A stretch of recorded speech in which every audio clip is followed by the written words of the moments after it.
Time to speak about the Fiat Avventura. It's based, of course, on the Punto Evo, but it's going after that very significant segment that everybody wants to get after. That's the Ford EcoSport subcompact SUV sort of space. And with the Avventura, Fiat seems to have done enough product-wise, but the brand still suffers in India. So can this be the one that turns things around? Ameya Naik has spent some time with the vehicle, and now we have the full report.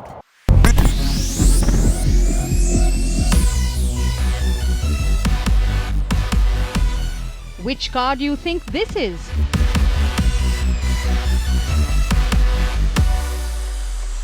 For those of you who thought it was a Fiat Punto Evo, well, you're half right.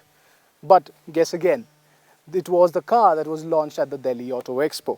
And it's here now, as promised by the people at Fiat, the Avventura, the new kid on the block, cross hatchbacks. So we've already seen what the front and rear looks in a sense, but it's the big spare wheel cover that immediately grabs your attention. The intention of the design features that make it different is to make it look sporty. It manages to look a bit aggressive with the cladding enhanced bumper.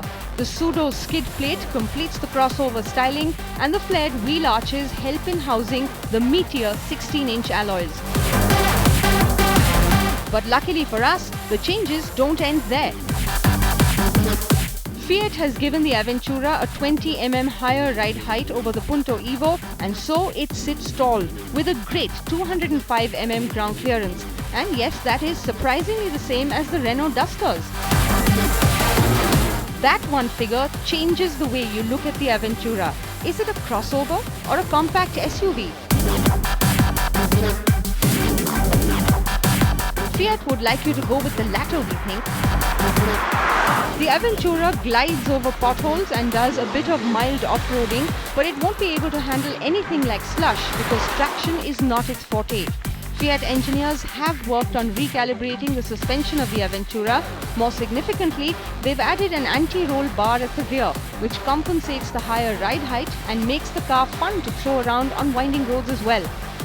The Avventura has the very familiar 90 brake horsepower rendition of the famed 1.3-litre multi-jet diesel engine. It is a bit lazy off the mark and is at its best when the needle of the rev counter is between 2100 and 3200. Hence, it isn't the best of cars in an urban setting with stop-go traffic conditions.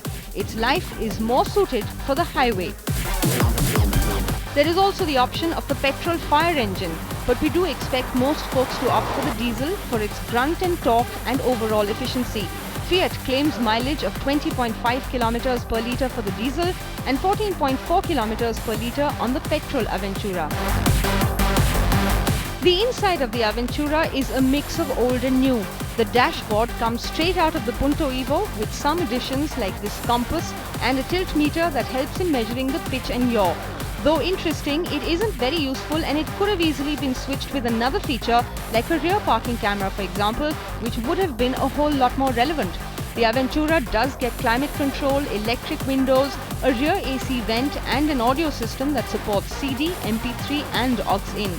Yes, there is Bluetooth, but only for telephony and not for audio streaming, but this is only on the top-end diesel variant. Also, unfortunately, safety features like dual airbags and ABS don't come on the two petrol variants. They're only offered in the top-end diesel Emotion model. There is enough and more boot space as well, and swallowing two big bags, not a problem at all.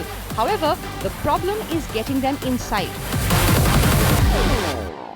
So here's the scenario. You're out shopping and you have two heavy bags in your hand. What do you do and how do you put it inside the boot? So here's what Fiat proposes. You do this, it opens the boot. Now you open this part like this. When that gets slotted, you put this up, very easy, and you put that in. It takes roughly 2.5 minutes to do all of this. But when you have heavy bags in your hand, 2.5 minutes is a lot of time.